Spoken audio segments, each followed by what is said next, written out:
guys, I'm Aurora, I'm 10 years old, and today I'm going to explain to you the pronunciation rules. Having introduced to you the alphabet, the gender, and the articles, I'm going to move on to the pronunciation rules. In Italian, it's not difficult to pronounce, write, and spell the words, but you just have to know some rules. So I'm going to teach you some rules, and in the next lesson I'm going to teach you the rest. So one rule is the double letters, and in Italian the double letters make a longer sound.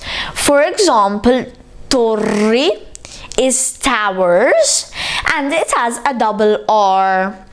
If we take one R off, it becomes tori, which is bulls. Another example is capelli, hair. If you add another P, it becomes cappelli, which is hats. And so another pronunciation rule is the letter H. In Italian, the letter H never makes a sound. It is in the alphabet, but it never makes a sound. And one example is perché, that's why or because. And ghiotto, that's sweet tooth.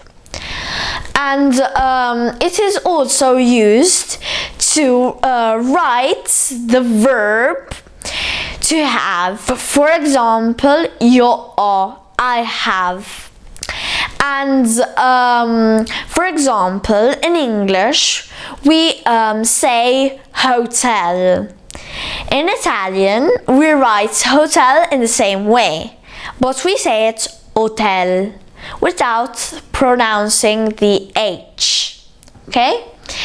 And in the next lesson, as I already told you, you will learn the other rules.